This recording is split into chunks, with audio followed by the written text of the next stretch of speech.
Nice. Welcome to Warshaw. Today we're going to be going over how... What's up, nerds? We're back with another video today, and today I want to talk about some stuff from the overhook guard. So we're going to be playing guard with an overhook. I got the Hemo Goblin himself. Gabe, he is here. I am. He is here, and he is going to be the dummy for this video. So, the overhook guard, let's go ahead and look at the guard from this angle here. So I've got Gabe inside the guard, and I'm gonna explain this overhook first and what we're gonna be using it for. This overhook, so if you're inside the guard and you're having trouble working with them postured up, breaking them down and catching an overhook, notice how I go over the elbow here, and then I bite on it. I don't leave it loose like this where the elbow is almost out. I go over and I bite on his arm. That overhook, one, helps me keep his posture broken down. Two, it gives me options. So one of the options it gives me is actually the mirror lock. So once I break this down, a lot of times people start trying to fight it out. And they can fight it out the right way by circling their arm through. But a lot of times what people do is they try to pull the arm straight out as they're posturing back up. So you can see how his arm is straight as he snatches out. Yes, there are straight arm lock variations here, but I do not think they're extremely high. I don't think they're high success. But the mirror lock, if I'm here, and as Gabe is pulling the arm out, I'll put a foot in the hip, and what I want to do is get his elbow across my stomach. So as he postures up, I will punch across and I pull high here. So we can watch again. I'm going to try to keep my head down so you can see. Watch as he pulls the elbow out. I'm going to swing and pop through. I keep both sides of my guard strong. I can lock my hands together to rotate to finish, but what I do a lot of times is I block his other arm because he'll try to come in and find his hand so he can fight me back through, right? So I will block his other arm from coming into play as I anchor on my bicep. And then from here, I use my foot in his hip, my thigh in his hip to rotate. I either get the tap or the sweep off of the mirror lock.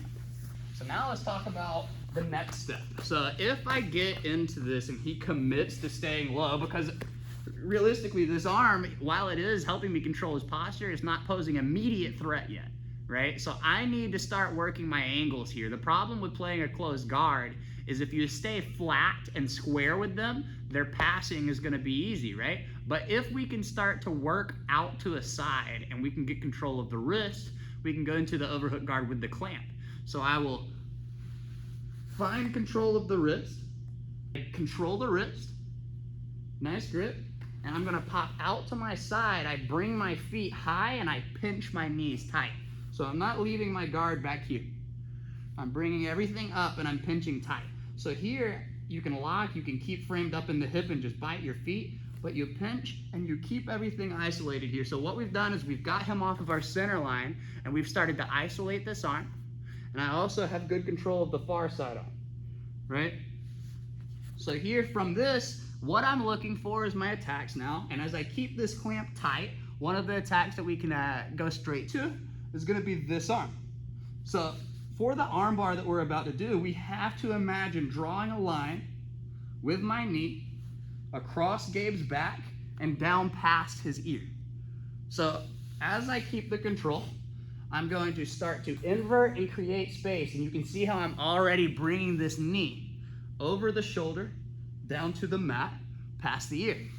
So here, I let go of the far side arm, post up, I keep everything tight. I'm being nice right now, I'm leaving everything sort of loose for Gabe, but I keep everything tight on this arm. I'll even switch my grip to the elbow. I keep pressure on his head, and I bite and finish. If Gabe decides to roll out of this, doing a front roll, as he rolls, we maintain control of the arm, we finish with the arm bar anyways. So there's our second attack. We're just going for the belly down arm bar, attacking the arm that we have the overhook arm. So same thing again, I have the control, I pop out to my side, I get my clamp going, I work my way out, I invert, hand on the mat, good pressure with the shin across the back of his head, and I'll get tight, get my tap, get my finish here on the arm.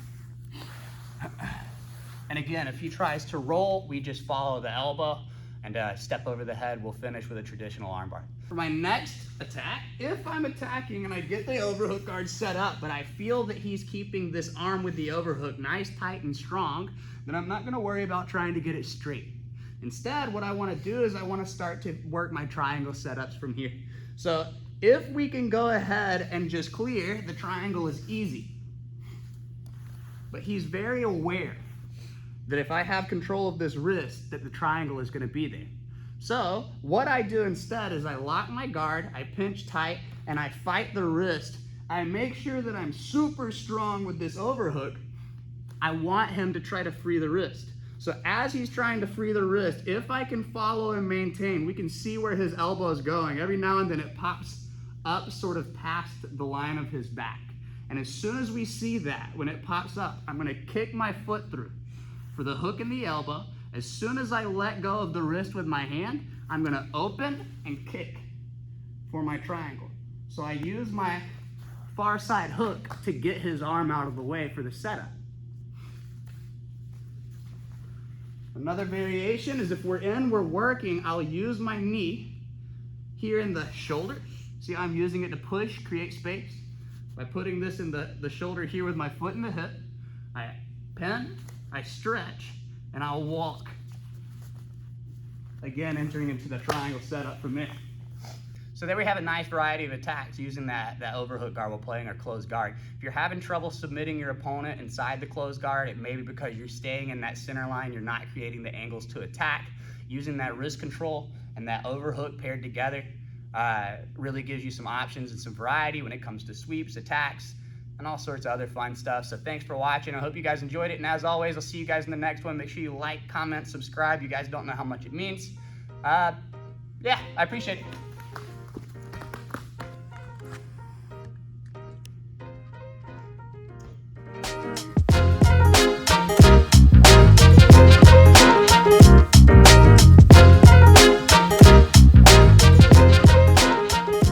All right, buddy.